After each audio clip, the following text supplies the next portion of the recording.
Once again, it's time for our monthly trip back to 1965. So, without further ado, let's take a look at some excellent UK singles released in August of that year. Let's begin.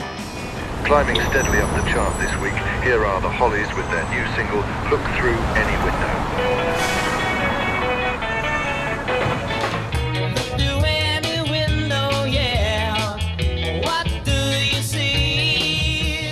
August 1965 saw the release of this excellent single by the Hollies. Look Through Any Window was written by Graham Gouldman, who at that point had already written a couple of hits for the Yardbirds. The New Musical Express wrote, "For their latest Parlophone release, the Hollies wax a number by Graham Gouldman, who was responsible for the Yardbirds' hits. The result, Look Through Any Window, is bound to be another upper bracket smash. After a strident, reverberating guitar intro, the treatment develops with unison vocal, which soon breaks up into counter-harmonies, with just a suggestion of falsetto. The sound is absorbing, and the lyrics appealing. It's set fair to climb high." In an interview several years later, Graham Nash remembered, "We loved the Byrds records. We'd heard Tambourine Man. That was a great record, Mr. Tambourine Man, and the Hollies loved it. And when we did Look Through Any Window, we wanted to get some of that jangly kind of 12-string sound, and that's what Tony Hicks is playing on that Vox 12-string.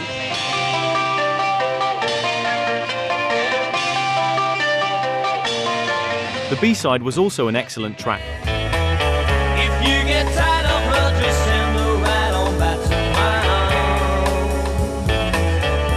mine. So Lonely was credited to L. Ransford, a collective pseudonym that the Hollies used whenever a song was written by Graham Nash, Alan Clark, and Tony Hicks. Look Through Any Window reached number 4 in Britain, and was also a top 10 hit in several European countries. Outside Europe, it rose to number 3 in both Canada and South Africa. The single was the Hollies' first top 40 hit in the States, peaking at number 32 according to Billboard. I want you to know that I love you, baby. I want you to know that I care. August 1965 also saw the release of the debut single by the Small Faces. This first single by the group still featured Jimmy Winston on guitar and organ, but Winston was replaced by Ian McLagan a few months later, following the release of the group's second single in November 1965. At the time, the group was often compared to The Who, largely because both bands presented themselves as mods. To be fair, the A-side did share some similarities with the kind of material that The Who were recording during that period, most notably in its feedback-laced guitar break.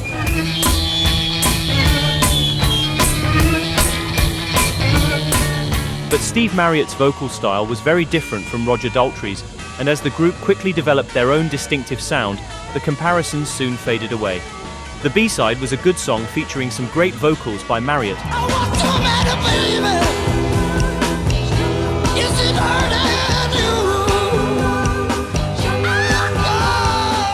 Record Mirror wrote, "Rather frenzied storyline with a curious lead voice, vying with a lot happening backing, vocally and instrumentally. A bit difficult to pick up, but it has a grow-on-you appeal." When asked about the single, lead singer Steve Marriott said, "It gives a pretty accurate picture of us. We all feel it's commercial without being too poppy. It's in line with the music we like simply because the lead figure is very similar to that in Solomon Burke's Everybody Needs Somebody to Love." On the flip side, we've even got one of our favorites, our version of Timmy Euro's What's the Matter Baby. The single peaked at number 14 in Britain, remaining on the charts for a total of 15 weeks. Outside the UK, it only charted in Canada, where it reached number 28.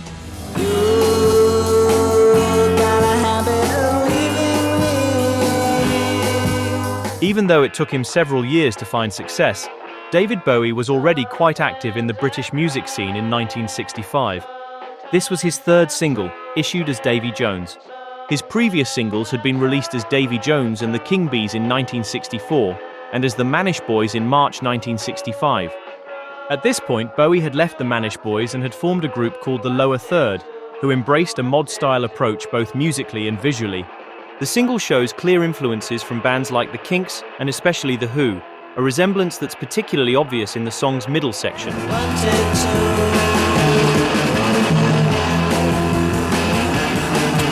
The B-side was also a decent self-penned track. She fools around with other boys and treat her like a wanted toy. Baby, Record Mirror wrote, Shel Talmy production for the highly talented singer.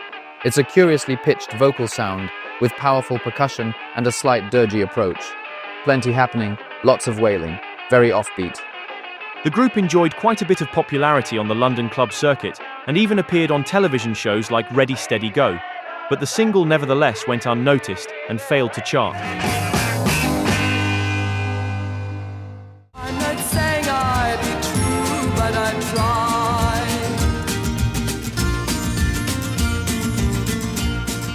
Nowadays, Nico is best remembered for her contributions to the Velvet Underground's first album, but that wasn't her first step into the music world. Prior to moving to New York and joining the Velvets, Nico lived in London for a while and released this single for Immediate Records. Immediate Records was founded by Rolling Stones manager Andrew Oldham, and this was one of the label's first releases. The label's launch party was attended by members of the Stones and the Byrds, who were touring Britain during that period. And Oldham truly believed in turning Nico into a major star, just like he had done with Marianne Faithfull, whom Oldham had discovered a year earlier in 1964. I can't give my heart to you, or tell you that I'd sing your name up to the sky. At the time, Nico was having an affair with Brian Jones, and Jones was supposed to play guitar on the single. In the end, however, the guitar parts on both sides were played by a young Jimmy Page, who also co-wrote and produced the B-side.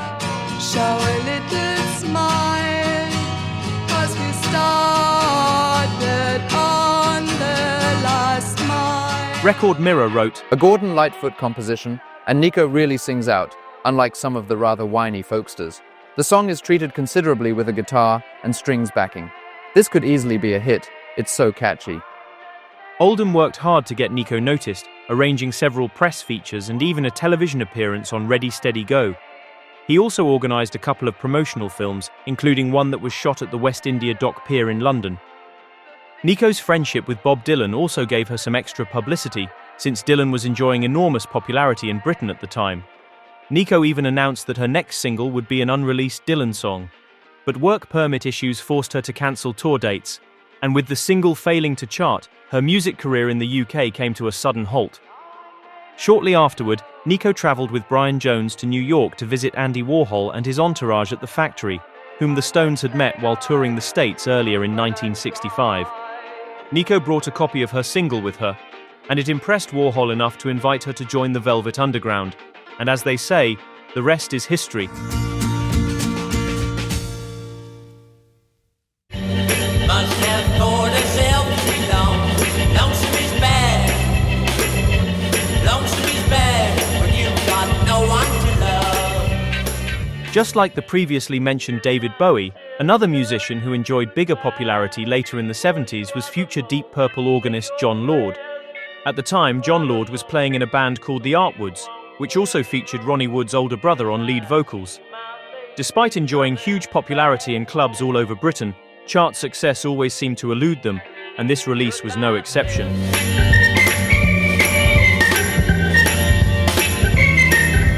Unlike their first two singles, which leaned toward a raw, hard-driving rhythm and blues style, the A-side of this record showcased a smoother and more soulful sound.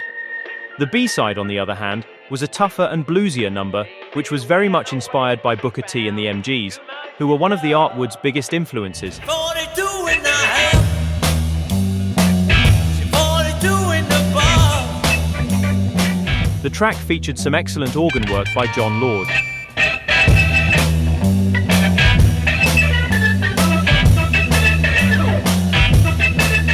Record Mirror wrote, Slow, almost dreamy opening here with organ dominant, but it's good R&B with first-rate lead vocal. As the tempo builds, so does the excitement. The group has a big following. It should do well. Despite the positive reviews and their strong live reputation, the single ultimately failed to chart.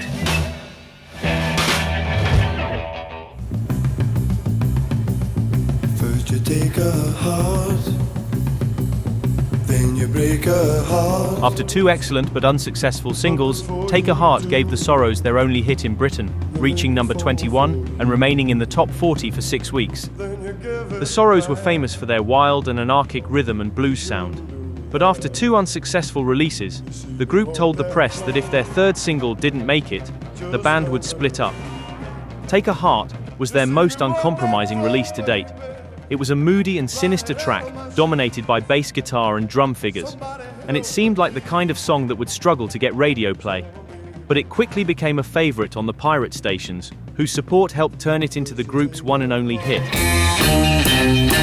Why'd you break my heart?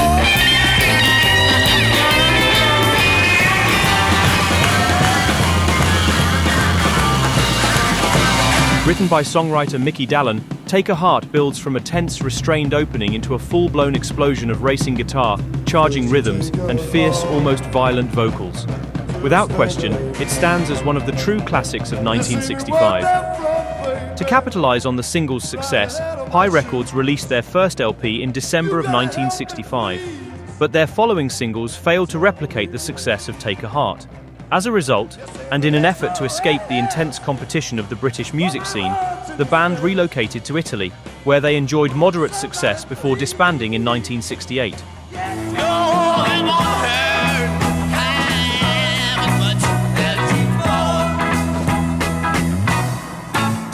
The very beginning of Van Morrison's music career came when he became the lead singer of Them. But after two big hits in late 1964 and early 1965, the band's popularity quickly began to decline. And at this point, the group only featured two of its original members. Their previous single, which had been released in June 1965, had already been a major flop, and this release from August didn't fare much better. The A-side was a soulful composition by Bert Burns featuring an outstanding vocal performance by Van Morrison. Just remember these simple words that I wrote. But to my ears, the highlight was the B-side, an excellent, moody, soulful tune called I'm Gonna Dress in Black. Gonna live in the hills, far away in the hills.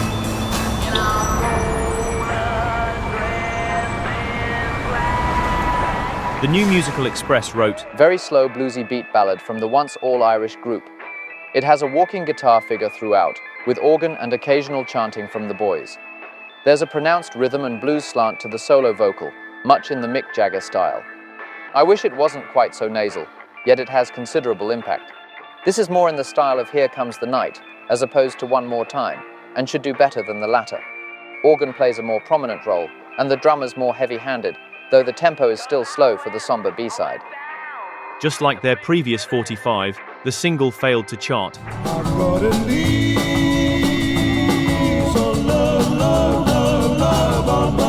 Before teaming up with Eric Clapton to form Cream, Jack Bruce and Ginger Baker played together in the Graham Bond organization.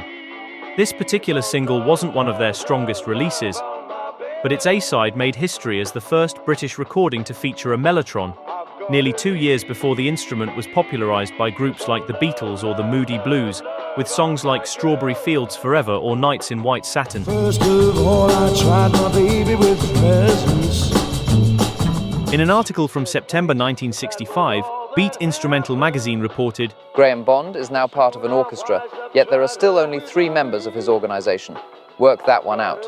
I'll simplify matters by saying that Mr. Bond has splashed out £975 for an instrument called a mellotron, which resembles an organ in appearance and produces the sound of strings, brass, and woodwind.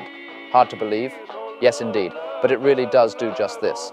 Graham played live on Ready, Steady, Go, and showed fascinated onlookers such as PJ Proby, The Pretty Things, and the Moody Blues how this orchestra in itself can be used by featuring it on his new number, Lease on Love.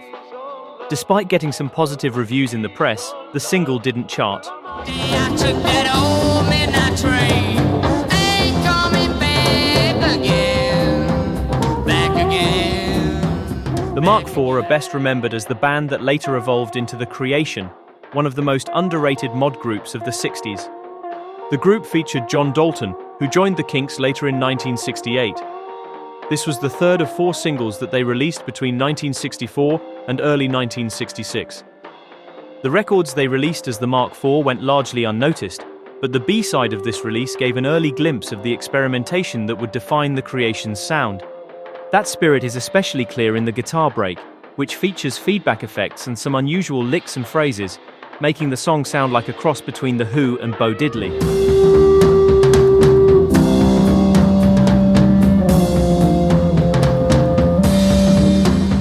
The A-side was also a decent track, although more conventional and accessible than the flip. Hurt me if you will. Record Mirror wrote, Guitar intro, then heavily beat-laden, sort of chugging rhythm. But the vocal seems a bit dreary. Wonder if you'll agree. It moves well enough, though. Unfortunately, the single got virtually no promotion, and it inevitably sank without a trace.